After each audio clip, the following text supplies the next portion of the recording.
ज्या आईस्क्रीमवर तुम्ही अनेक वर्ष प्रेम केलं त्या के रुस्तम आईस्क्रीमचा परवाना रद्द करण्यात आलाय। आतमध्ये जे काही आढळलं ते पाहून तुम्हाला धक्का बसेल।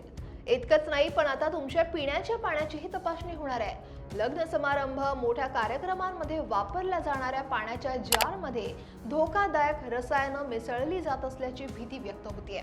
आरोग्यासोबत चाललेला हा खेळ थांबवण्यासाठी प्रशासनानं कंबर कसली आहे। काय आहे संपूर्ण प्रकरण, जाणून घेऊयात।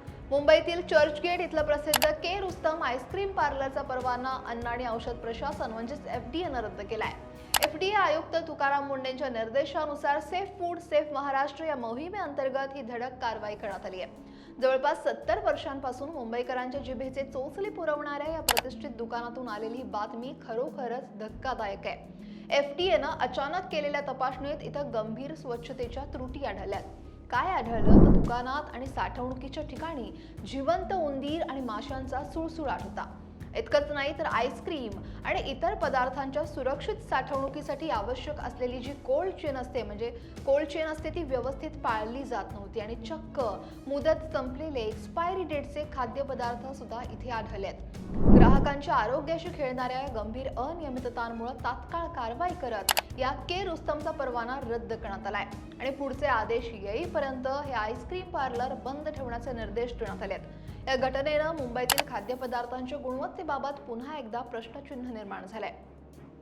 एकीकडे आईस्क्रीमच्या स्वच्छतेचा प्रश्न तर दुसरीकडे आपल्या रोजच्या पिण्याच्या पाण्याची सुरक्षितताही धोक्यात असल्याची भीती व्यक्त होतीये। आपण जेव्हा एखाद्या लग्न कार्यात किंवा मोठ्या मेळाव्यात जातो तिथं पिण्याच्या पाण्यासाठी 20 लिटरचे जार असतात किंवा सीलबंद बाटल्या मोठ्या प्रमाणात वापरल्या जातात।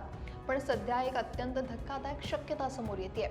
या लग्न कार्यांमध्ये पाण्याचे जार आणि बाटल्या कृत्रिमरित्या आणि झटपट थंड करण्यासाठी काही ठिकाणी आरोग्याला अत्यंत अपायकारक रसायनांचा वापर केला जातोय असा संशय आहे। आणि याच पार्श्वभूमीवर सर्वसामान्यांच्या आरोग्याचं रक्षण करण्यासाठी अन्न आणि औषध प्रशासनाने या पाण्याच्या जारची आणि सीलबंद बाटल्यांची कडक तपासणी करण्याचा निर्णय सुद्धा घेतलाय। या पार्श्वभूमीवर आता अन्न आणि औषध प्रशासनानं अशा पाण्याची तपासणी करण्याचा निर्णय घेतलाय आणि या तपासणीत इथिलीन ग्लायकॉल सारख्या हानिकारक रसायनांचा वापर झालाय का याची प्रयोगशाळेत चाचणी सुद्धा केली जाणार आहे। इथिलीन ग्लायकॉल हा एक गंधहीन गोड चवीचा द्रव पदार्थ आहे जो मुख्यत्वे अँटीफ्रीज आणि कूलंट म्हणून वापरला जातो।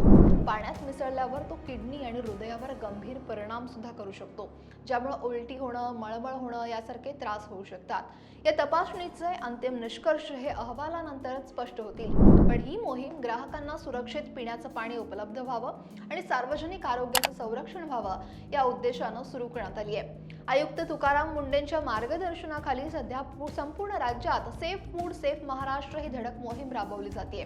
मुंबईतलं के रुस्तम आईस्क्रीम असो, नागपुरातलं श्री हिरा स्वीट्स असो जिथे चक्क मृत उंदरांच्या शेजारी मिठाई बनवली जात होती, किंवा धुळ्यातील हॉटेल पाटीलवाड असो, नियमांचं उल्लंघन करणाऱ्या कोणाचीही गय केली जाणार नाही। ग्राहकांना शुद्ध सुरक्षित अन्न आणि पिण्याचं पाणी मिळावं हाच या मोहिमेचा मुख्य उद्देश आहे। लग्न समारंभात पाणी पुरवणाऱ्या कंत्राटदारांनी जर यात निष्काळजीपणा केला तर त्यांच्यावर थेट फौजदारी गुन्हे सुद्धा दाखल होऊ शकतात। या घटना खरं तर आपल्याला एक महत्त्वाचा संदेश देतात। आपल्या खाण्यापिण्याच्या सवयींबाबत आणि उत्पादनांच्या गुणवत्तेबाबत आपण अधिक जागरूक राहणं गरजेचं आहे। प्रशासनाकडून होणाऱ्या या कारवाईचं स्वागत आहेच, कारण त्यामुळे नियम मोडणाऱ्यांवर वचक बसेल आणि ग्राहकांचं आरोग्य सुरक्षित राहील। या गंभीर विषयावर तुमचं मत काय आहे? के रुस्तमवर झालेल्या कारवाईबद्दल किंवा पिण्याच्या पाण्याच्या तपासणीबद्दल तुम्हाला काय वाटतंय? कमेंट नक्की करा आणि लोकमत सबस्क्राईब करायला विसरू नका।